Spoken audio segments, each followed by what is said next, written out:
दुनिया की सबसे अजीब और रहस्यमय घटनाएं जिसके बारे में जानकर आप भी हैरान हो जाएंगे। नंबर 1, 1924 में फ्रांस के ग्लोजेल विलेज में रहने वाले 18 साल के एक फार्मर एमाइल फ्रेडन अपने फार्म में खड्डा कर रहे थे।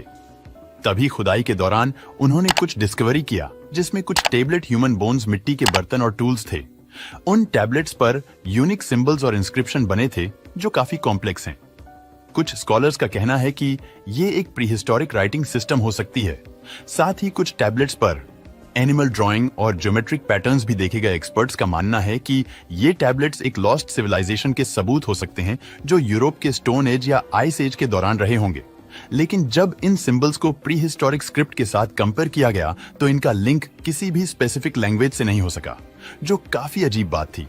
एक और थ्योरी ये सजेस्ट करती है कि ये टेबलेट्स और ऑब्जेक्ट्स किसी रिलीजियस प्रैक्टिस के पार्ट हो सकते हैं। आज भी रिसर्चर इन चीजों को नहीं समझ पाए। नंबर 2, 2007 में कुछ डाइवर्स मेक्सिको के युकाटन पेनिनसुला में एक केव सिस्टम को एक्सप्लोर कर रहे थे। इस केव को होयो निग्रो कहा जाता है। ड्राइव करते वक्त उन्हें एक बहुत बड़ा अंडर वाटर पिट मिला जिसमें उन्हें कुछ मानव हड्डियों के अवशेष मिले। ये एक बहुत बड़ी डिस्कवरी थी क्योंकि ये कंकाल 12,000 से 13,000 साल पुराना था, जो अमेरिकास के पहले सेटलर्स का एक रेयर एविडेंस था। एनालिसिस से पता चला कि ये कंकाल एक टीनेज गर्ल का है। लेकिन इसमें सबसे अजीब बात ये थी कि वहां इस कंकाल के साथ कुछ और प्रीहिस्टोरिक एनिमल्स के भी कंकाल मिले थे जो समय से मैच नहीं करते। ये स्पीशीज आइस एज के समय के हैं जो 10,000 साल पहले विलुप्त हो चुके थे। रिसर्चर्स के लिए ये बात काफी सरप्राइजिंग थी कि इतने अलग अलग टाइम पीरियड के कंकाल एक ही जगह पर कैसे मिल सकते हैं, जबकि उनका समय और ओरिजिन बिल्कुल डिफरेंट था। नंबर 3, 1775 में एक वेलिंग शिप हेराल्ड आर्कटिक रीजन में ट्रैवल कर रहा था। तभी उन्हें ग्रीनलैंड के पास एक आइसबर्ग से अटैच्ड फ्रोजन कंडीशन में एक घोस्ट शिप मिला जिसका नाम ऑक्टेवियस था। जब हेराल्ड के क्रू ने इस शिप को एक्सप्लोर किया तो उन्हें ऑक्टेवियस का पूरा क्रू डेड और उनकी फ्रोजन बॉडीज बैठी हुई मिली। कैप्टन अपने कैबिन में एक डेस्क के सामने बैठा मिला जिसके सामने एक लॉग बुक खुली पड़ी थी।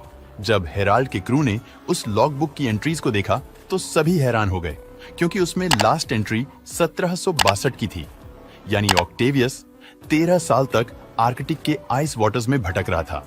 लॉग बुक से यह भी पता चला कि ऑक्टेवियस 1761 में अपना कार्गो चाइना डिलीवर करने के लिए नॉर्थ अमेरिका से निकला था और अपना मिशन कंप्लीट करने के बाद चाइना से वापस आते हुए आर्कटिक में उनके साथ ये घटना हुई।